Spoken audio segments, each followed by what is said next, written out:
Hello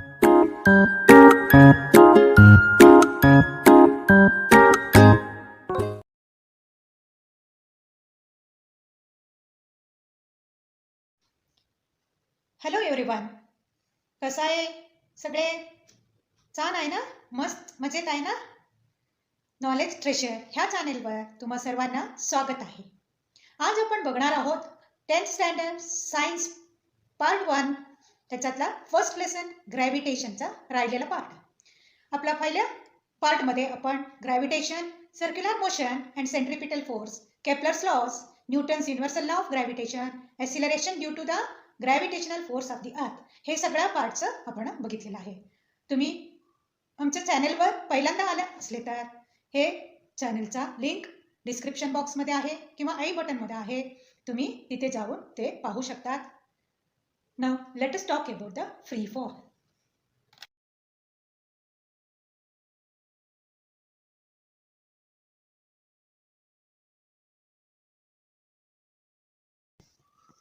try this आहे इथं. Try दिसमध्ये सांगितलेलं आहे एक स्मॉल स्टोन घ्यायचा. ते आपण हातात एक स्मॉल स्टोन घ्यायचा आणि त्याच्यावर स्टोनवरती कुठल्या कुठल्या फोर्स ॲक्ट होत आहे आणि ते स्टोन रिलीज झाल्यावर काय ऑब्झर्व करतात हे सगळं क्वेश्चन्स विचारलेलं आहे. We know that the force of gravity due to the earth acts on each and every object when we were holding the stone in our hand. The stone was experiencing this force, but it was balanced by a force that we were applying on it in the opposite direction. इथं काय सांगितलेलं आहे, आपण हातात आपल्या Newton's universal law of gravitation त्याच्यावरनं आपल्याला माहीत आहे प्रत्येक युनिव्हर्समध्ये असणारा प्रत्येक ऑब्जेक्टवर ग्रॅव्हिटेशनल फोर्स ॲक्ट होत असते. तसेच इथं आपल्या हातात असणारा एक स्टोनवरती सुद्धा ग्रॅव्हिटेशनल फोर्स ॲक्ट होत असते. मग ते आपल्या हातातनं खाली का जात नाही, म्हणजे आपण सुद्धा त्या स्टोनवर एक ऑपोजिट फोर्स अप्लाय केलेला आहे, त्यामुळे ते आपल्या हातात रेस्ट पोझिशनमध्ये राहते. Once we release the stone from our hands, the only force that acts on it is gravitational force of the earth, and the stone falls down under its influence.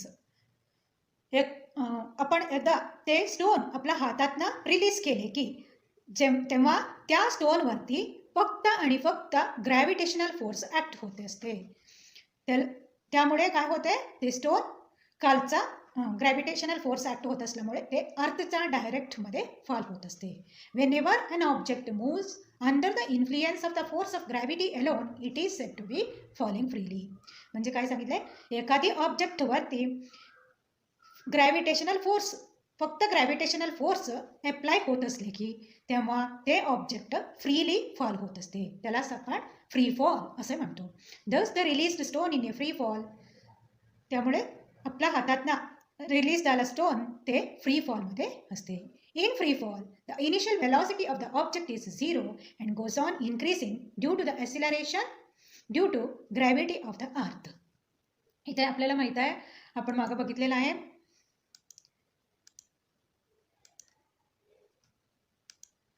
असा एक stone आपल्या हातात आहे. हातात असताना ते rest पोझिशनमध्ये होता, त्यामुळे त्याचा इनिशियल वेलॉसिटी किती, 0.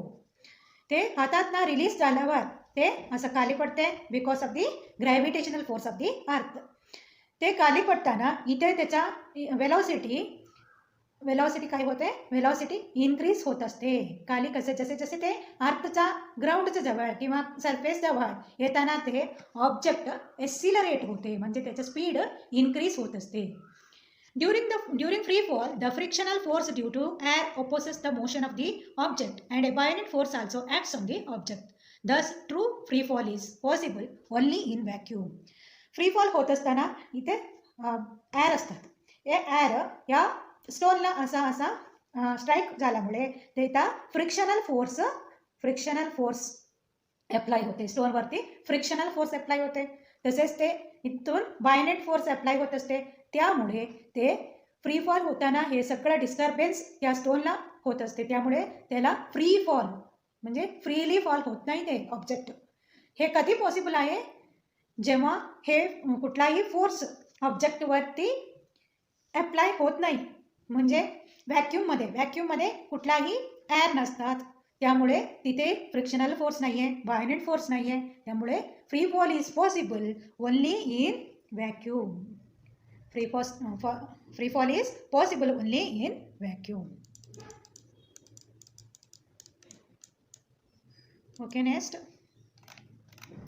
For a freely falling object, the velocity on reaching the earth and the time taken for it can be calculated by using Newton's equation of motion. Freely falling object आहे, आता इथं stone freely falling object, त्याचं velocity किती आहे, अर्थला reach होतं ना, अर्थच्या सरफेसमध्ये ते reach होतं ना, त्याच्या वेलॉसिटी इन्क्रीज झालेलं असते. ते वेलॉसिटी किती आहे, तसेच कुठून ते म्हणजे आता आपल्या हातातनं ते आपण रिलीज केलेलं आहे, ते ग्राउंडपर्यंत येण्यासाठी किती टाईम ते घेतलेलं आहे, हे सगळं आपण न्यूटन्सचं इक्वेशन ऑफ मोशन यूज करून कॅल्क्युलेट करू शकतो. For free fall the initial velocity can be calculated by using Newton's equation of motion. For free fall the initial velocity u is 0 and the acceleration a is equal to g. Free fall होणारा object पहिल्यांदा ते rest पोझिशनमध्ये असणार, त्यामुळे त्याचा initial velocity असते 0 आणि acceleration a is g because the gravitational force is acting on that object. Acceleration is nothing but acceleration due to gravity. So we are taken it as g. Thus we can write these equations. आपल्याला Newton's equation of motion कुठला आहे, Newton's equation of motion v is equal to, पहिला equation आहे v is equal to u plus et. This is the first equation. Second equation s is equal to ut plus half at square. Third equation काय आहे, v square is equal to u square plus 2as. हे Newton's 3 equations of motions. इथं u is 0 असल्यामुळे इथं पहिलं equation काय होतं, u is 0 आणि a is equal to g. So the first equation becomes v is equal to gt. v is equal to gt झाला. Second इक्वेशनमध्ये u इज 0 आणि a इज g, ते घातल्यावर काय होते, s is equal to half gt square. This is the second equation for free fall. v square is equal to u square plus 2as. इथं परत आपण u इज 0 आणि a is g असं घेतल्यावर आपल्याला कुठला इक्वेशन मिळते, v square is equal to 2gs. Therefore these 3 equations are known as equation of motion for a freely falling object. Next इथं काय सांगितलेलं आहे, for calculating the motion of an object thrown upward, acceleration is negative, that is in a direction opposite to the velocity and is taken to be negative. The magnitude of g is same, but the velocity of the object decreases because of this negative acceleration. आपण एखादी object असा वरती throw केल्यावर, आपण एखादी object वर throw केल्यावर असा थ्रो केल्यावर आपला ग्रॅव्हिटेशनल फोर्स कुठल्या डायरेक्शनमध्ये असते, डाऊनवर्ड डायरेक्शनमध्ये असते. आपण अपवर्ड डायरेक्शनमध्ये ऑब्जेक्ट थ्रो केला म्हणजे त्याचा ॲसिलरेशन काय असणार, निगेटिव्ह असणार, कारण जीच्या ऑपोजिट. जी कसं ॲक्ट होत असते, डाऊनवर्ड डायरेक्शनमध्ये ॲक्ट होत असते, पण आपण थ्रो केला ऑब्जेक्ट अपवर्ड, सो त्याचा ग्रॅव्हिटी असणार -g, negative, opposite to the gravitational acceleration due to gravity. Magnitude same असणार पण वेलॉसिटी डिफरंट असणार. Velocity decreases because of this negative acceleration. ते आपण मागच्या क्लासमध्ये बघितलेलं आहे, मागच्या व्हिडिओमध्ये. जसे जसे ते वर जाते तसं त्याचा ऑब्जेक्टचा वेलॉसिटी डिक्रीज होत असते. This is about the acceleration is negative whenever we thrown an object upwards, that is g is negative. The moon and the artificial satellite are moving only under the influence of the gravitational field of the earth, thus they are in free fall. आपल्याला माहित आहे हे कशामुळे होते, moon आणि artificial satellite ते कुठं असतात, स्पेसमध्ये असतात. स्पेसमध्ये कुठलाही प्रकारचा एअर नसणार, त्यामुळे तिथे व्हॅक्यूम असणार. व्हॅक्यूममध्ये ट्रू फ्री फॉल होत असते. Next, do you know the value of the g is same for all objects at a given place on the earth. अर्थमध्ये व्हॅल्यू ऑफ जी सेम असणार. एखादी पर्टिक्युलर पॉईंटमध्ये अर्थमध्ये जीचा व्हॅल्यू सेम असणार. Thus, any two objects, irrespective of their masses or any other properties, when dropped from same height and falling freely, will reach the earth at the same time. त्यामुळे काय होत असते, object कुठलाही साईजचा असू दे, object मोठा किंवा लहान असू दे किंवा त्याच्या ऑब्जेक्टचा प्रॉपर्टी वेगवेगळा असू दे, पण जी एखादी पॉईंटवर एखादी प्लेसवर सेम असल्यामुळे जेव्हा ते एखादी हाईटमधून फ्री फॉल होत असते तेव्हा अर्थच्या सरफेसवरती सेम टाईममध्ये दोन्ही ऑब्जेक्ट एखादी सेम टाईममध्ये रीच होणार. Galileo is said to have performed an experiment around 1590 in the Italian city of Pisa. Galileo याचा एक्सपेरिमेंट 1590 मध्ये इटालियन सिटीच्या पिसा टॉवरमध्ये केलेला आहे. He dropped two spears of different masses from the leaning tower of Pisa to demonstrate that both spears reached the ground at the same time. तो पिसा टॉवरमधून दोन स्पियर्स स्पियर्सला फ्री फॉल केलेला आहे. त्या वेळेला त्या दोन्ही स्पियर्स ग्राउंडला सेम टाईममध्ये रीच झाला असा गॅलिलिओने प्रूव्ह केलेला आहे. Next, when we drop a feather and a heavy stone at the same time from a height, they do not reach the earth at the same time. तेच आपण जर असले तर आपण एखादी आता एक हाईटवर गेलेला आहे, टेरेसवर गेलेला आहे आणि टेरेसमधून एक फेदर आणि एक स्टोन सेम टाईममध्ये एक फिक्स्ड टाईममध्ये आपण दोन्ही ऑब्जेक्टला फेदर आणि स्टोन दोन्हीला आपण एकदाच आपण खाली रिलीज केले की ते अर्थमध्ये रीच होताना ते डिफरंट टाईममध्ये रीच होते. Why it is so? The feather experiences a buoyant force and a frictional force due to air and therefore floats and reaches the ground slowly.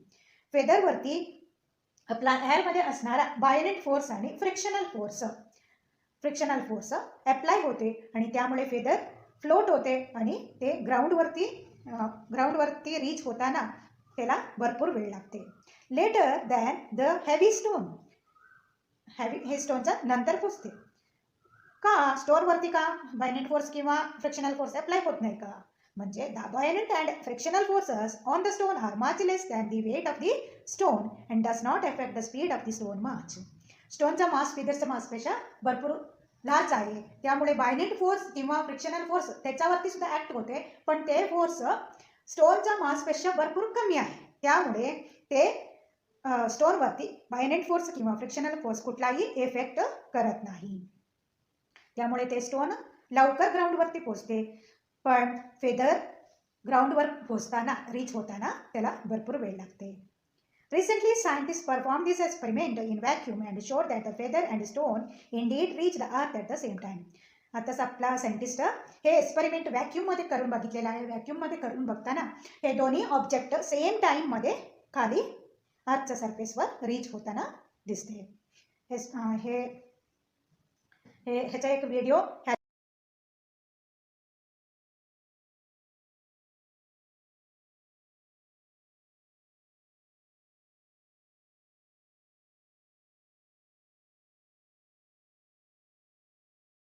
Study potential energy in last standard 9th स्टँडर्डमध्ये potential energy शिकलेला आहे. Potential energy म्हणजे काय आहे? The energy stored in an object because of its position or state is called potential energy. Energy त्याच्या पोझिशनमुळे energy store झाले की त्याला आपण काय म्हणतो? Potential energy. This energy is relative and increases as we go to greater heights from the surface of the earth. ह्या energy आपण जसे जसे हाईटला जातो तसे तसे त्याचा पोटेन्शियल एनर्जी इन्क्रीज होते. आणि आपण लास्ट इयर पोटेन्शियल एनर्जीचा फॉर्म्युला बघितलेला आहे. एखादी ऑब्जेक्टचा मास एम आहे आणि हाईट एचमध्ये आहे. एचमध्ये ग्राउंडपासून एच हाईटमध्ये आहे त्या ऑब्जेक्ट, नंतर त्याचा पोटेन्शियल एनर्जी किती होते? mgh. अँड ग्राउंड सरफेसमध्ये पोटेन्शियल एनर्जी किती आहे? 0. When h is small compared to the radius r of the earth, we can assume that g to be constant and can use above formula mgh. Smaller h रेडियसपेक्षा भरपूर लहान हाईटमध्ये असले की अर्थच्या सरफेसमधून for example 10 kilometre किंवा 800 kilometre असा भरपूर लहान डिस्टन्समध्ये आपला अर्थचा radius किती आहे? 6400. त्या 6400ला कम्पेअर केले की 10 किलोमीटर 8 किलोमीटर हे काय मोठं नाही आहे. त्यामुळे त्या हाईटमध्ये आपला कुठला फॉर्म्युला अप्लाय होते? mgh हेच फॉर्म्युला अप्लाय होते. पोटेन्शियल एनर्जीला हेच फॉर्म्युला अप्लाय होते. But for larger values of h the value of g decreases with increase in h. आपल्याला माहीत आहे, मागच्या क्लासमध्ये आपण बघितलेलं आहे, जी जसे जसे आपण हाईटवरती जातो तसे तसे जीचा व्हॅल्यू डिक्रीज होते. फॉर एक्झाम्पल कम्युनिकेशन सॅटेलाईट ह्याचा हाईट भरपूर जास्त आहे, 35,700 काहीतरी आहे. त्या हाईटमध्ये जीचं व्हॅल्यू किती आहे, 0.225 मीटर पर सेकंड, एवढं मीटर पर सेकंड स्क्वेअर एवढं लहान असते. त्यामुळे for the larger values of h the value of g decreases with the increase in h. So for an object at infinity distance from the earth the value of g is 0 and the earth's gravitational force does not act on the object. अजून लांब गेले की communication सॅटेलाईटपेक्षा अजून जास्त लांब गेले की हाईटवरती गेले की जीचा value goes on decreasing and becomes 0 and infinity distance किती डिस्टन्स आहे ते आपल्यालाच माहित नाही, इन्फिनिटीमध्ये आहे. त्यामुळे तिथे जीचं व्हॅल्यू 0 असणार. So it is more appropriate to assume the value of potential energy to be 0 there. त्यामुळे तिथे आपण जीचं व्हॅल्यू काय म्हणतो, 0 असं आपण अस्युम करतो. दस for smaller distances that is heights the potential energy is less than 0 that is it is negative. लहान डिस्टन्सला स्मॉलर डिस्टन्सला पोटेन्शियल एनर्जी नेगेटिव्ह असणार बिकॉज द हाईटवरती गेल्यावर जीचा व्हॅल्यू ऑब्जेक्ट ग्राउंड सरफेसमधून हाईटवरती गेल्यावर जीचा व्हॅल्यू डिक्रीज होणार, त्यामुळे ते नेगेटिव्ह असणार. When an object is at a height h from the surface of the earth, its potential energy is minus gmm upon r plus h. एखादी object h हाईटवरती असताना कुठून, from the surface of the earth सरफेसमधून h हाईटवरती असलेल्या ऑब्जेक्टचा potential energy किती असणार, -gmm upon r plus h, where m is the mass of the earth and r is the radius of the earth. हे झालं potential energy for a object which is at a height h from the surface of the earth. Next we'll talk about escape velocity. We have seen that when a ball is thrown vertically upwards, its velocity decreases because of the gravitation of the earth. The velocity becomes 0 after reaching a certain height and after that the stone starts falling down. Its maximum height depends on its initial velocity. आता आपण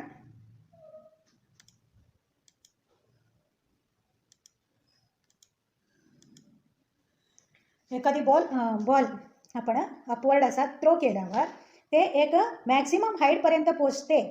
ते maximum हाईटपर्यंत पोचताना त्याचा velocity, आपण किती velocity दिलं, त्याचा velocity decrease होत असते. Velocity goes on decreasing and at certain height, एखादी सर्टन हाईटवर गेल्यावर त्याचा वेलॉसिटी किती होणार, 0 होणार आणि तिथून ते ऑब्जेक्ट खाली पडायला सुरू होणार. This is because of the gravitational force. मग हे मॅक्सिमम हाईट किती हाईटपर्यंत ते ऑब्जेक्ट पोचणार, रीच होणार, ते कशावर डिपेंड झाला, म्हणजे आपण इनिशियली म्हणजे इनिशियल वेलॉसिटी किती ह्या ऑब्जेक्टला देतो त्याच्यावरनं ते किती हाईटपर्यंत पोचणार ते डिपेंड आहे. नेक्स्ट काय सांगितलेलं आहे इथं, according to Newton's third law of equation of motion is v² is equal to u² plus 2as. इथं सांगितलेलं आहे third law of motion. u is here v the final velocity of the ball. एखादी ball certain हाईटवरती गेल्यावर ते खाली पडायला सुरू होते, म्हणजे v is 0 at that point and a is -g. a किती आहे, -g आहे, कारण ते ऑब्जेक्ट अपवर्ड डायरेक्शनला जात आहे. अपवर्ड डायरेक्शनला जात आहे म्हणजे opposite to the gravitational forces. So we are taken it as acceleration due to gravity is -g. हे फॉर्म्युलामध्ये हे आपण सबस्टिट्यूट केल्यावर v आणि g याच्या व्हॅल्यू सबस्टिट्यूट केल्यावर आपल्याला काय मिळते, 0 is equal to u² plus 2 into -g into s. So we can find out the maximum height of the ball that is s. हे मॅक्सिमम हाईट किती हाईटपर्यंत ते बॉल पोचलेला आहे, इथंपर्यंत पोचलेला आहे. मग हे डिस्टन्स किती आहे त्याला आपण म्हणतो s किती आहे, कसं फाइंड आउट करणार, s is equal to -u² upon 2g is nothing but height of the ball where it reaches the maximum height of the object. Next आपण बघणार आहोत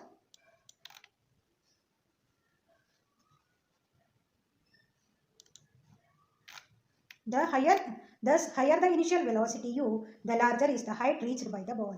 आपण जास्त इनिशियल वेलॉसिटी जास्त दिले की, जास्त फोर्समध्ये ते ऑब्जेक्ट थ्रो केले की त्याचा हाईट सुद्धा जास्त असणार.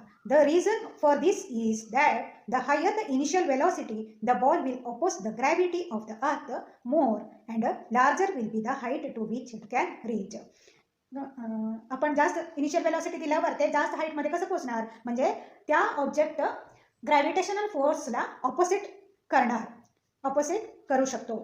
त्यामुळे ते ग्रॅव्हिटेशनल फोर्सला अपोज करून पुढं जाते आणि एक जास्त हाईटवरती ते रीच होऊ शकते. We have seen above that the value of g keeps decreasing as we go higher above the surface of the earth. Value of g जसे जसे आपण हाईटवरती जातो तसे तसे जीचा व्हॅल्यू डिक्रीज होत असते. दस the force pulling the ball downward because decrease as the ball goes up. त्यामुळे बॉल जसे जसे हाईटवरती जाते तसे तसे जीचा व्हॅल्यू डिक्रीज होते, त्यामुळे ते खाली पडण्याची शक्यता कमी असते. If we keep increasing the initial velocity, if we keep increasing the initial velocity of the ball, it will reach larger and larger heights and above a particular value, the initial velocity of the ball is able to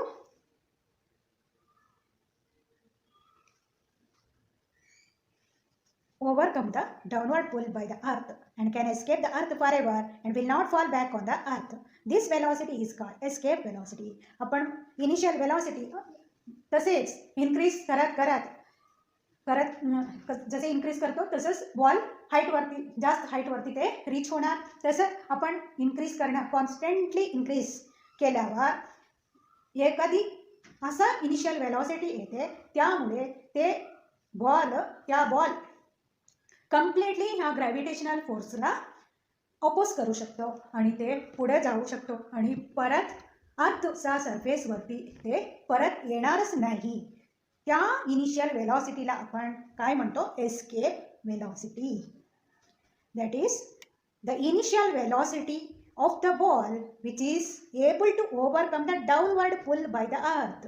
initial velocity आपण दिलेला initial velocity अर्थच्या gravitational फोर्सला overcome करू शकतो, fully oppose करू शकतो आणि can escape the earth forever, अर्थपासून and will not fall back on the earth, अर्थपासून भरपूर हाईटवरती जाणार आणि परत ते अर्थवरती येणारच नाही. त्या वेलॉसिटीला आपण काय म्हणतो, escape velocity. We can determine its value by using the law of conservation of energy as follows. त्याचा व्हॅल्यू एस्केप वेलॉसिटीचा व्हॅल्यू आपण law of conservation of energy use करून कॅल्क्युलेट करू शकतो. What is law of conservation of energy? Energy neither be created nor be destroyed. हे law of conservation of energy last year आपण शिकलेलं आहे. An object going vertically upward from the surface of the earth having the initial velocity equal to escape velocity escapes the gravitational force of the earth. एखादी object vertically अर्थ सरफेसमधून vertically upward गेल्यावर त्याचा initial velocity escape वेलॉसिटीला equal असल्यावर त्या object gravitational फोर्सपासून escape होणार. The force of the gravity being inversely proportional to the square of the distance becomes zero only at infinity distance from the earth. Force of gravity आपण universal law of gravitational constant universal law of gravitation ह्याच्यामध्ये आपण बघितलेलं आहे. Force is inversely proportional to the square of the distance. ह्या distance infinity distance असल्यावरच अर्थचा gravitational force तिथे zero असणार. This means that for object to be free from the gravity of the earth, त्या पोझिशनला इन्फिनिटी डिस्टन्समध्ये object free फॉलमध्ये असणार. It has to reach infinity distance from the earth, that is the object will come to rest at infinity distance and will stay there. Infinity डिस्टन्सला गेल्यावर object कुठलाही मोशनमध्ये नसणार आणि ते ऑब्जेक्ट रेस्ट पोझिशनमध्ये असणार आणि तिथेच असणार. ते परत खाली ग्राउंडवरती अर्थ सरफेसवरती येणार नाही. ते दिलेलं आहे. For an object of mass m, एक ऑब्जेक्टचा मास यम असल्यावर on the surface of the अर्थमध्ये त्याचा टोटल एनर्जी किती आहे, इन्फिनिटी डिस्टन्स अर्थपासून इन्फिनिटी डिस्टन्समध्ये असल्यावर त्याचा टोटल एनर्जी किती आहे हे इथं सांगितलेलं आहे. कायनेटिक एनर्जी, अर्थमध्ये दोन टाईपच्या एनर्जी असणार, कायनेटिक एनर्जी आणि पोटेन्शियल एनर्जी. टोटल एनर्जी आपण कसं फाइंड आउट करतो, kinetic energy plus potential energy. On the surface of the earth, अर्थच्या सर्फेसवरती कायनेटिक एनर्जी किती असणार, हाफ एम व्ही स्क्वेअर. इथं व्ही आपण कुठला व्ही वेलॉसिटी यूज करणार, इनिशियल वेलॉसिटी. आपण त्या ऑब्जेक्टला दिलेला इनिशियल वेलॉसिटी ते म्हणजे एस्केप वेलॉसिटी. सो आपण इथे लिहिणार V escape square. Potential energy किती असणार, आपण मग आत्ताच बघितलेलं आहे. पोटेन्शियल एनर्जी काय आहे, when an object is at a height h from the surface of the earth its potential energy is minus GMM upon R plus h. So आपण पोटेन्शियल एनर्जी काय आहे, इथं एच किती आहे on the surface of the earth. Surface of the अर्थमध्ये h is 0. So आपण potential energy काय लिहितो, minus GMM upon R. only it is radius of the earth. H is 0 at the ground. So total energy is equal to E1, that is equal to kinetic energy plus potential energy. Kinetic energy half mv square and plus minus GMM upon R. So we are getting E1 is equal to half mv square minus GMM upon R. Next we will see at infinity distance from the earth. अर्थच्या सर्फेसमधून infinity डिस्टन्समध्ये object असले की तिथे kinetic energy किती असणार, 0. That is because at infinity, एकदा object infinity डिस्टन्समध्ये पोहोचल्यावर ते ऑब्जेक्ट तिथे रेस्ट पोझिशनमध्ये असणार. त्यामुळे कायनेटिक एनर्जी कुठलाही टाईपचा मुवमेंट नसणार. त्यामुळे कायनेटिक एनर्जी काय झाला, 0. पोटेन्शियल एनर्जी किती असणार, पोटेन्शियल एनर्जी सुद्धा हाईट जास्त झाल्यावर large distance, for a large distance, infinity distance, the potential energy also it is 0. Total energy E2 is equal to kinetic energy plus potential energy. Kinetic energy is 0, potential energy is 0. So the total energy E2 also 0. So according to from the principle of conservation of energy neither be created nor be destroyed. So E1 is equal to E2. आपण किती energy दिलो तेवढाच energy तिथे object वरती असणार. म्हणजे E1 is equal to E2. So E1 किती, half mv square minus GMM upon R. E2 किती, 0. So this is the equation. आपण आपल्याला V स्क्वेअर पाहिजे. So V square is equal to 2 ह्या बाजूला जाताना न्यूमरेटरला जाते आणि GMM ह्या बाजूला येताना आपण हे इथं बघूया परत.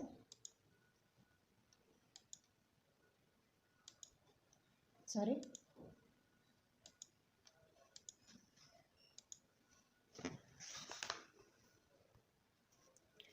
इथं half mv square minus GMM upon R आहे. हे दुसऱ्या बाजूला घेताना आपल्याला काय मिळते, half mv square is equal to GMM upon R square असं आपण लिहितो.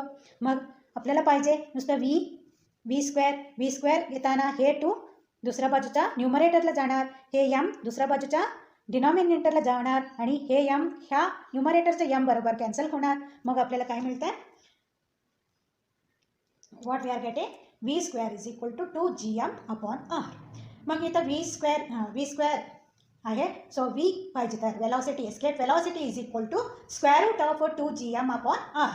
That is nothing but square root of 2GR. हे कसं, multiplying and dividing by this equation. आपण इथं 2GMला आपण मल्टिप्लाय आणि डिवाइड बाय R केल्यावर काय होते, आपल्याला काय मिळते म्हणजे square root of 2GM upon R square, R into R square into R. म्हणजे GM अपॉन R स्क्वेअर म्हणजे आपल्याला माहित आहे GM अपॉन R स्क्वेअर म्हणजे small letter G, acceleration due to gravity. The formula for acceleration due to gravity is GM upon R square. So we are getting the formula V escape is equal to square root of 2GR. Here we know the value of G, 9.8. R is the radius of the earth, so 6.4 into 10 power 6, that is equal to 11. By simplifying we are getting that 11.2 kilometer per second. The spacecrafts which are sent to the moon or other planets have to their initial velocity larger than the escape velocity so that they can overcome Earth's gravitational attraction and can travel to these objects. आपण मूनवरती किंवा प्लॅनेट्सवरती सोडणारा स्पेसक्राफ्टचा initial velocity आपण किती द्यायचं, म्हणजे ह्या escape velocity किती आहे, 11.2 kilometre पर second. त्याच्यापेक्षा जास्त वेलॉसिटी, जास्त इनिशियल वेलॉसिटी आपण दिल्यावर ते अर्थचा ग्रॅव्हिटेशनल फोर्सला ओव्हरकम करू शकतो. This is about escape velocity. Thank you for watching this video. If you are not seen our earlier videos, then go to the description box or I button and watch the videos and comment. If you are like these videos, share the videos to your friends and don't forget to subscribe. Thank you.